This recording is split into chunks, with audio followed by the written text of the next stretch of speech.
One of the biggest unanswered questions in the Nolan Wells case is what exactly is happening? What do we hear in the background of that emergency tow call?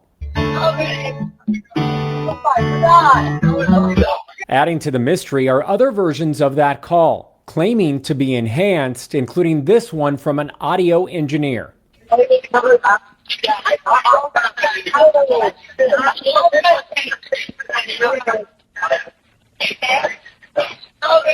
Now, could it have been said? Absolutely. Every single word that she transcribed is possible to be said. I've heard multiple times while I'm on the phone with someone, I'm hearing certain things. And then when I go back and listen for a detail or something like that, I'll hear even more. A 911 dispatcher weighing in with what he hears during that call and sharing with us his own enhanced version. I want to thank you for being here. Please hit the like and subscribe. I'm Matt Johnson, and this is Justice.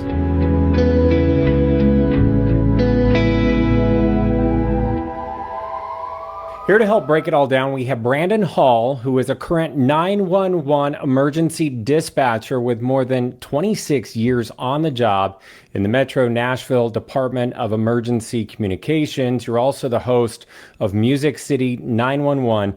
Thank you for being here. I mean, a lot of people have a big dispute over what we're hearing when we listen to the CTOW call. CTOW Assistance, Vicky speaking. How can I help you?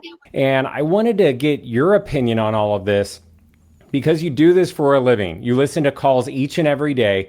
This isn't a 911 call, but it's still an emergency call. Let me play it, and then we'll pause it along the way, and I'm going to ask you what you're hearing. And then we're also going to be hearing the enhanced version from that audio engineer that's been swirling around on the internet. We'll talk about that. And your own version that you have enhanced as well. And you're going to walk us through that process. But first, let me play the call. And we're going to play it in its entirety. But I'm going to pause where there is pauses in the audio. And we'll talk about it.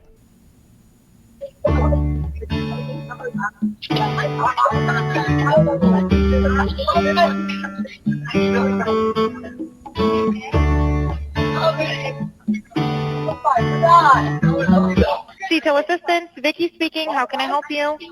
Hey, we're at the west tip of Horn, and our bilge pump stopped working. We're sinking. Can y'all please come? We have a membership.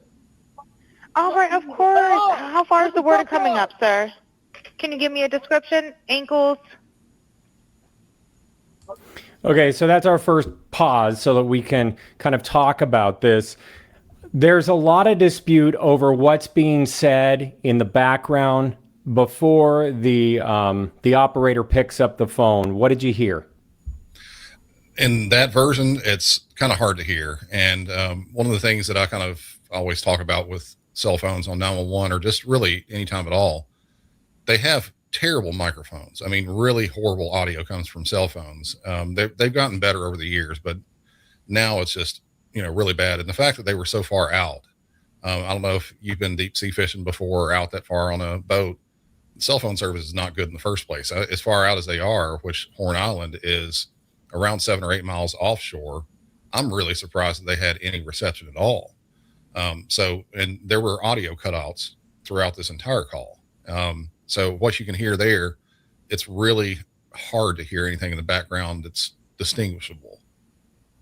And I'm going to play a little bit more. And again, like you're saying, there are drops along the way, and I'm not cutting anything out of the audio. When you're not hearing anything, it's not your device. It's just there's no audio. But, we'll talk about it more specifically. But did you hear, Nolan's name? Did you hear any commotion in the background of, some of the words that are being alleged? Just hearing the audio by itself, did you hear anything? I wasn't really picking up on it, especially that version. And that's one of the things that your mind can play tricks on you too. If someone were to say something to you, I'll give you a good example. There's something called the cocktail party effect. You can be in the middle of a party of 100 people, and there's a dozen conversations going on around you.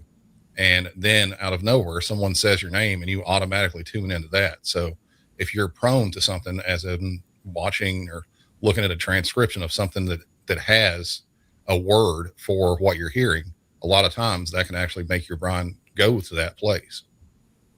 Let me play a little bit more of this call and I'll get your take on it. What'd Hello? you say? Hey, Yes, how far is the water coming up, sir? it's coming up. We're just sinking. I don't know. Like we're going down. All right, well, let's get you going. Membership number or phone number listed on the account, sir. I don't know the phone number. It's either. I think it's. Try that. All right. I know we have a membership like guaranteed. I don't All have the right, tag unless on you here. have a It got ripped membership off. number or anything, it's okay. I'll get you over to the captain. What's the best phone number to reach you at? Reach me at 2.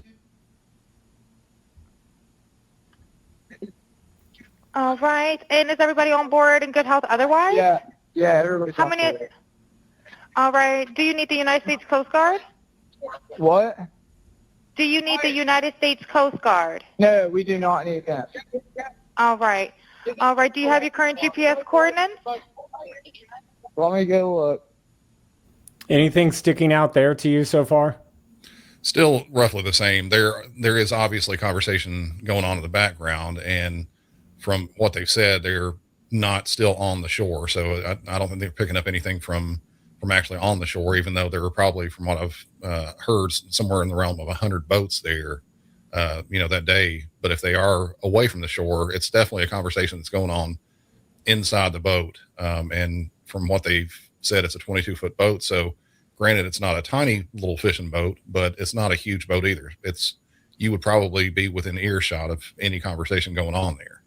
Are you hearing panic? What are you hearing? Because you've heard everything from, people that, might be calling 911 by accident, to people that really need help and their life is in absolute danger, or someone that is trying to help somebody else. So what are you hearing in the voice of the caller? I'm not necessarily hearing any type of panic. I hear definite urgency. They think that the boat is going down, and they're on the phone with somebody, really the only person that, or people that can maybe help them. I mean, they've got a membership apparently for this sea tow service. We have similar things here in Nashville, where they go out on a lake and tow people in if they have an engine breakdown or something like that. So they're almost just like dispatch. Their questions are just different. I mean, she has a standard kind of form of questions that she's asking the caller, and you can hear there's, like I said, urgency in their voice, and the ones you hear in the background too. I don't know if I'd call it panic or not, though. Let me play a little bit more for you. If not, I can send you a text message.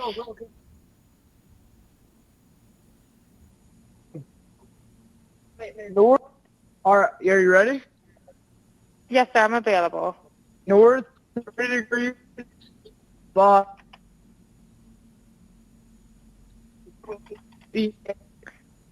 4672.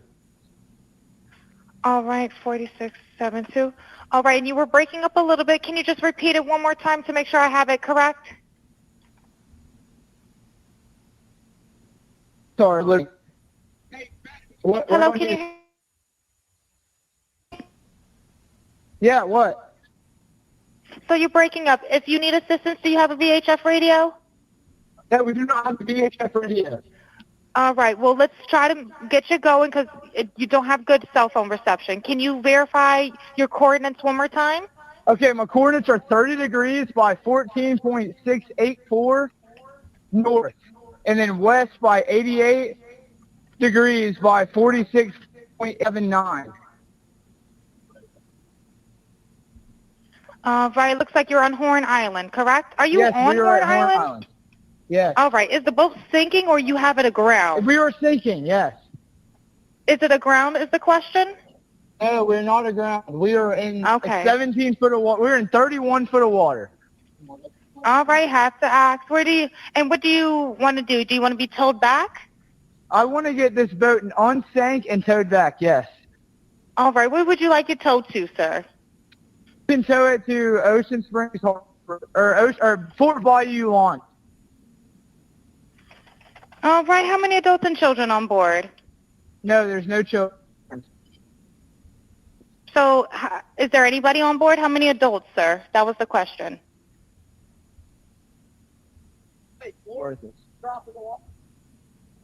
Hello, can you hear me?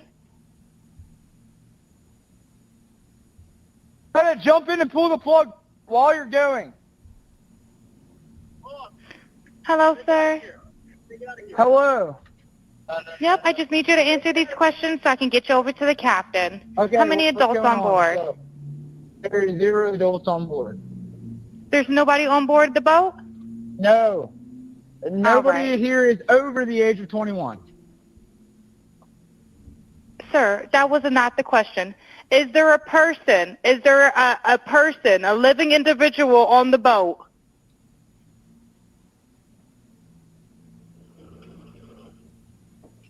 Hello? Is there a living person, someone breathing on the boat? Is there anybody on the boat? Yes, there's lots of people breathing on the boat.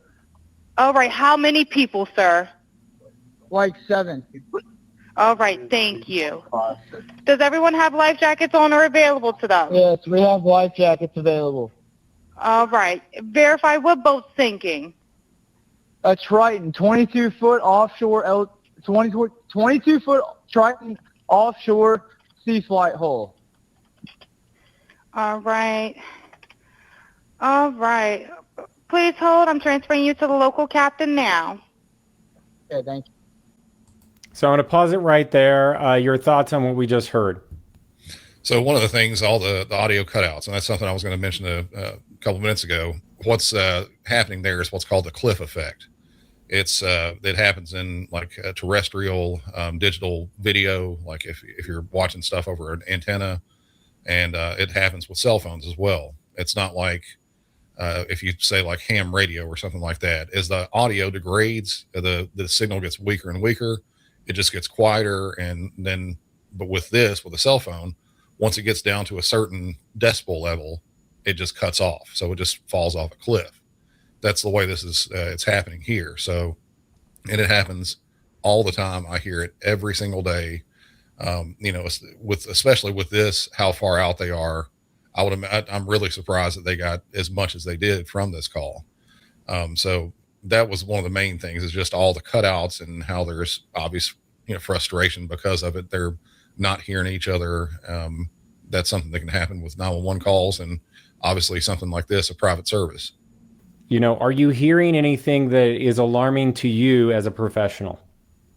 Not necessarily, other than the fact that they are taking on water. That's, in and of itself a huge thing. So they could be, from what he said, a quarter mile away from the actual island itself, and they're in 31 feet of water. Luckily, everybody does have life jackets, but from what I've gathered, it seems like everybody there was probably drinking heavily and not making the best of decisions.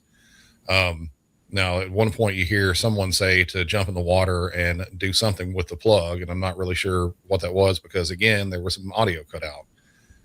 But yeah, it does again seem like it's some sort of urgency, and there's something going on there. But I think it's mostly the focus is on the boat sinking, possibly. All right, I want to play more of the call, and we're going to play the full call. There's a lot of dead air. I'm just warning you as the listener right now. But I do want to play the full thing, so let me do that. This is Captain Seth. Hi, Captain Seth. This is Vicky from International. How you doing today? Doing good. How are you?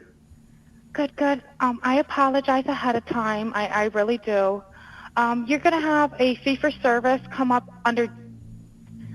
Okay. It sounds like a bunch of kids on board on Horn Island.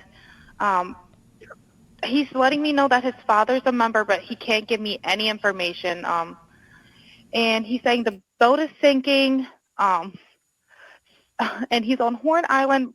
It's just unfortunate. He's just a kid. There's a lot going on. So Right. He said there's about a lot of people on board. He says he thinks about 7. I'm guessing they're all under 18. Okay. And I'm not trying to be rude. He wants you guys to go out there and unpump the boat and then tow it in. Do you know what kind of boat it is? He said a Triton 24-footer, but that's all he can give me. Okay. All right. Yeah, I just actually got off the phone with his grandpa, who I'm guessing is the owner of the boat, and Is he Yeah, he said, Okay. I just hung up with him. He said that they don't need any help right now, but if something changes, he'll call me back. So Oh, I'm right. guessing that they may have figured it out, because that's what he said. So they're in a panic and their boat won't crank. Yeah, Or, they're in a panic. He's saying the So- bilge is not keeping up. I asked for Coast Guard. He said no, but he's just really upset on the back end. And, I get it. It's a Okay. kid. He just doesn't understand. okay, do you still have him on the line? Yes, I still have him on the line. And again, I couldn't find, he couldn't give me anything regarding his grandfather's, membership. So it's just under fee for service. Okay. All right. Yeah, I just talked to. If you want to, we're so tied up right now. We can't really do any non-member jobs right now. Member? Did you find out if he was a member or not? Yeah, but I'm not sure if it's his boat or what. I'm not sure what's going on with it. But yeah, transfer the kid over. I'll talk to him, and then I'll call his grandpa back as well. All right. And did you want me to look up membership number or anything like that to see if he's up? I know you guys are You can swamped. try this cell phone number. Yes, sir. Anything on this phone number? All right. Yep. Yeah, he's an active member. Hold on. What kind of boat do you have on there? Same boat? Yeah, he's one of your members. Yep, 22-foot Triton. All right. I'll just disregard this one. I'm gonna send you over an accurate one under this one. Okay. He's one of your members. You'll get in a couple minutes. Okay. Okay, perfect. All right. And, yeah, just transfer this kid over whenever you get a chance. All right. Transferring now. Thank you again, Captain. All Stay righty. safe out there. It's crazy. Have a drink. Oh, it's wild. All righty. Thank you. Thank you. Bye-bye. Bye-bye. Did you hear anything that stood out to you? She is not alarmed from what I'm hearing, but you're the professional. Yeah, I don't think that she is necessarily alarmed. She probably, she's obviously a professional too. And this was, July 4th weekend. So I would imagine everybody that has a boat down there is trying to go out on their boat. And most people that own boats don't properly maintain their boats. So I would imagine that more than a few of them got out there and started having problems. And this service was probably used a lot that day. The captain they had on, he even said something to the effect of, we're busy enough with our member calls that we can't handle any non-member calls. So yeah, it seems like they're all really busy that day. And that's probably the busiest boat day of the year. And again, a lot of people are disputing what was happening in the beginning of the call or when she's initially talking to them. And we're going to play the enhanced version that has been put on the internet by the audio engineer, Janetta Brantley. And we'll talk about that along with your own version, because you have your own podcast and you do this for a living as well. But, we'll talk about those. I want to finish this call first. But my question to you is, this is a download of an audio file, and this is from WLOX posted online. So if she was listening to the call for the first time, I'm envisioning with her headset, would she have been able to hear more than we're able to hear from this version? No, actually, I would say the opposite. I've heard multiple times while I'm on the phone with someone, I'm hearing certain things. And then when I go back and listen for a detail or something like that, I'll hear even more. So you have that first bit where you're trying to process things and you're not necessarily listening to the background or everything that can be going on. And then when you play it back the second time, you start picking up on some of that stuff. So when she's first listening to this, she may notice that there's some stuff going on in the background. I'm quite certain she's not actively listening for words while it's happening, though. So you're saying that there is a possibility that there is something else happening here that should be investigated, and she can't pick up on it, and maybe an audio person would be able to? It's very possible. I'm not saying it's absolute, but it's a definite possibility. That's currently why there's an investigation going on in so many different elements. How he died, where he actually died. Was there any foul play involved? Was there just simply he had too much to drink, decided to go out for a swim and drown and washed up a couple days later? Those are all possibilities. But what we have as far as a likelihood at the moment, I mean, I can't really point my finger to anything. Yeah, and you're right. You know, we still don't know enough, and it's still under investigation. And our hearts go out to Nolan's family, especially his mother, during all of this. But you know, everyone is searching for answers. So I'm going to play you the version from the audio engineer. This is from Janetta Brantley, and she first walks through on her social media page how she isolated the audio according to her. And here's what she says, and then I'm going to play for you her version. Okay, so before I play this, I want to quickly explain what I did, what you're looking at on the screen, and why I chose to approach this audio the way that I did. As a professional audio engineer with experience in dialogue editing, dialogue cleanup, sound design, and post-production, I decided to work on that C-toe call using traditional audio processing techniques rather than relying on any AI voice separation or AI enhancement. My goal was pretty much to preserve as much of the original recording as possible while making the quieter dialogue and background audio easier to hear. Okay, so she kind of walks through like her process. You can go to her social media page if you want to hear the rest of that. But I do want to play the call, and this was also played on Nancy Grace. This has made it all around the internet, and it's really one of the versions that has a lot of people, you know, raising questions at this point in time, because there's been TMZ and other people that have also isolated or enhanced audio according to them. But we're just looking at this version.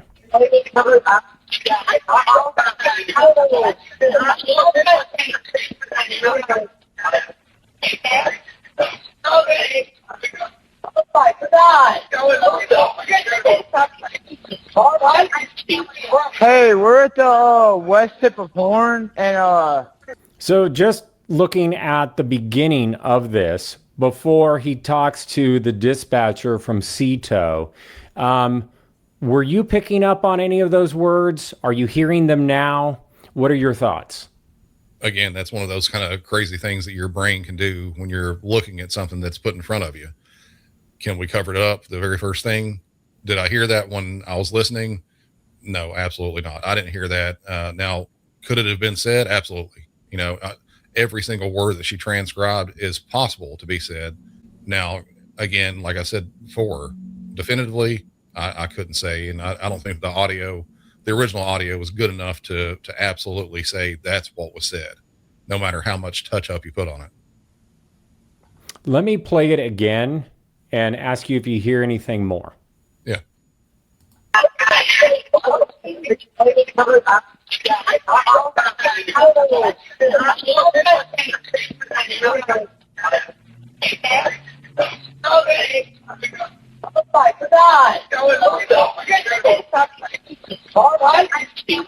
hey, we're at the west tip of Horn, and our building.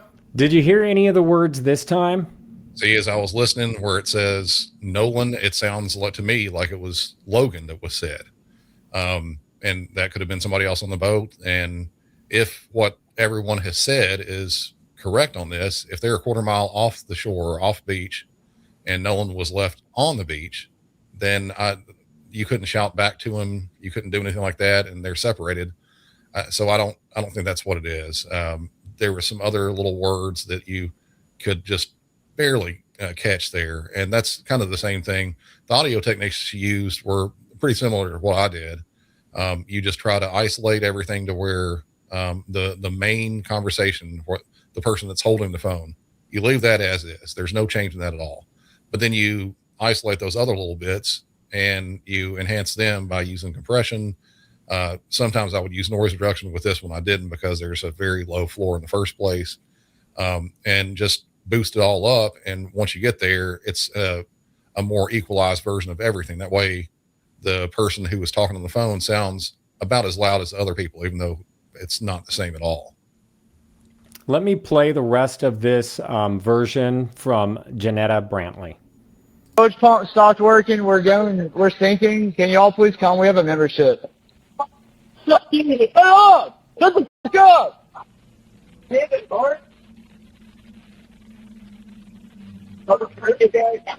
You know, you can pick up some things that could possibly be those words that she has on the screen there. I'm not saying they absolutely are, though. I don't think there's any way to positively prove that. You also took a closer look at this audio. Again, you do this for a living in answering calls like this when people are in distress and when it's life and death, because you are a 911 dispatcher and you have been for more than 2 decades plus. What did you do? And we'll listen to your version. As far as my version, pretty much the same thing. I just, one of the good things about this call, and generally when I'm for my podcast, I like to have just a normal stereo sound where, all sound is coming from both speakers. In this one, it was a lot better because it was only the actual call taker from CETO was on one channel and the caller was on the other channel. So I was able to just drop her altogether, remove the operator, and all you have left is what you're hearing spoken through the actual cell phone itself. And from there, like I said, I just left the caller as is, no boost or anything. And then I went back, and the first few seconds, I only did this with probably, 30, 45 seconds worth of the audio, boosted the very specific part that she was playing just then. All right, let's hear your version.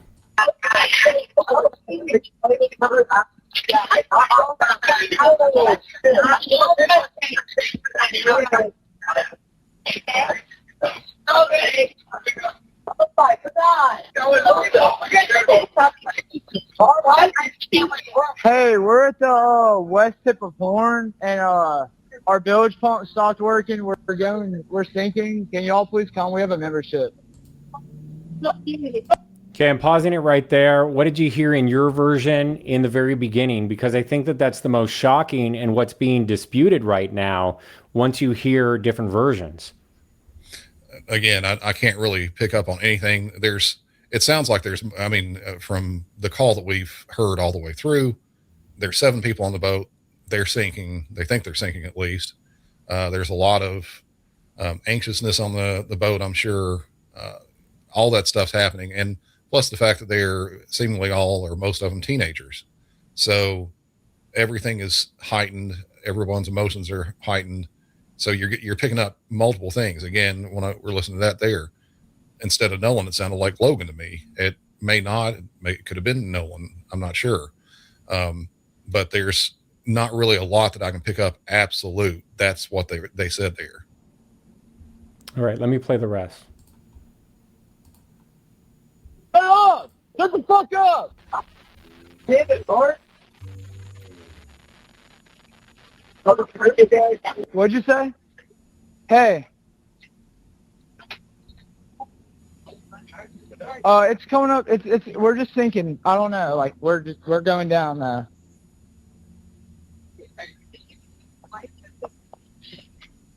don't know the phone number. It's either. I think it's. Try that. Everybody was on this phone. I know we have a membership, like guaranteed.